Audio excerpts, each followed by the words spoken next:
வணக்கம். எல்லாரும் எப்படி இருக்கீங்க? நல்லா இருக்கீங்களா?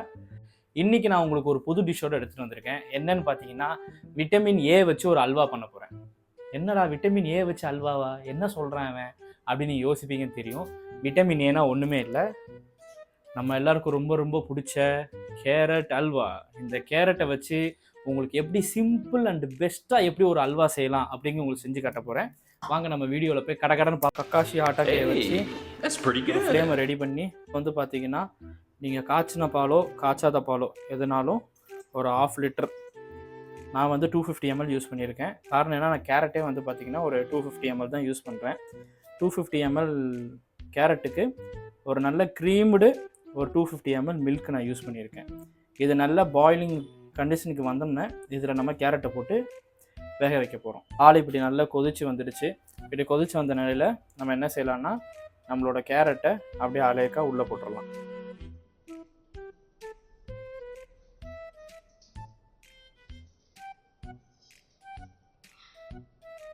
இந்த மாதிரி பாலில் நல்லா போட்டு ஒரு 50 to 20 minutes நல்லா நம்ம வேக விடணும்.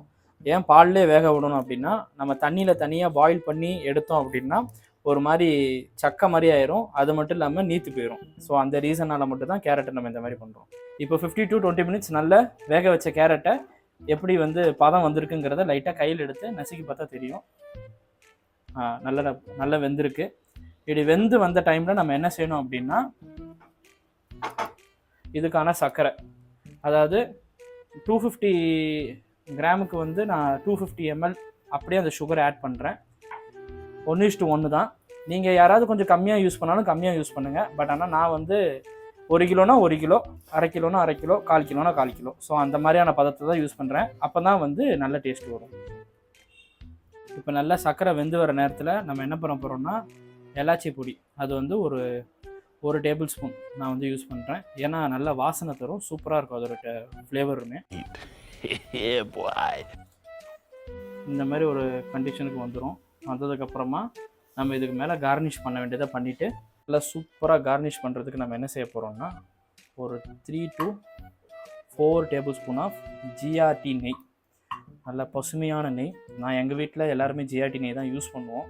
ஏன்னா அதுதான் வந்து நல்ல வாசனையாகவும் இருக்கும். அது மட்டும் இல்லாமல் கலப்படம் இல்லாத மாதிரி இருக்கும்னு நான் நம்புகிறேன். பின்னாடி உள்ளதையும் படித்து பார்த்தேன், எல்லாம் அந்த அளவுக்கு எதுவும் இல்லை. ஸோ நீங்களும் வீட்டில் ஜிஆர்டி நெய்யை யூஸ் பண்ணுங்கள். நெய் நல்லா மெல்ட் ஆனதுக்கப்புறமா நம்ம அதில் என்ன போட போகிறோம் அப்படின்னா, திராட்சை போடுவேன் அப்படின்னு நீங்கள் நினைப்பீங்க. ஆனால் நான் திராட்சை போட மாட்டேன். ஏன்னா திராட்சை வந்து டக்குன்னு வந்து ஹீட்டில் கருகிரும். ஸோ அதுக்கு முன்னாடி ஃபஸ்ட்டு முந்திரியை நல்லா போட்டு அது நல்ல ஒரு கோல்டன் கலராக வர்ற அளவுக்கு நல்ல ஒரு சாத்தியம் பண்ணுவேன்.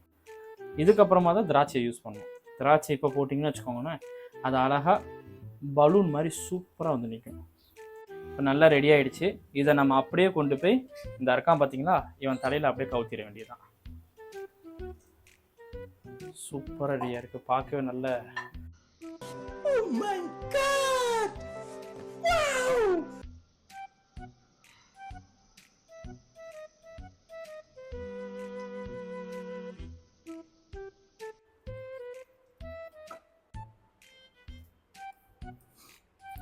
ஸோ இப்போ நம்ம சூப்பராக கேரட் அல்வா பண்ணியாச்சு. என்னடா கேரட் அல்வா வெள்ளை கலரில் இருக்கே, நம்ம கடையில் வாங்குற கேரட் அல்வாலாம் பார்க்க ஆரஞ்சு கலரில் இருக்கும்னு நீங்கள் நினச்சிருப்பீங்க. ஆக்சுவலி பார்த்தீங்கன்னா கேரட் அல்வாலாம் கலர் சேர்ப்பாங்க ஹோட்டல்ஸ்லாம். ஆனால் நம்ம வீட்டில் ஹோம்மேடாக பண்ணும்போது எப்பவுமே சூப்பராக இதே மாதிரி பண்ணாதான் இந்த கலரில் நல்லபடியாக சூப்பராக வரும். உங்களுக்காக இப்போ நான் டேஸ்ட் பண்ணி காட்ட போகிறேன். சியர்ஸ்.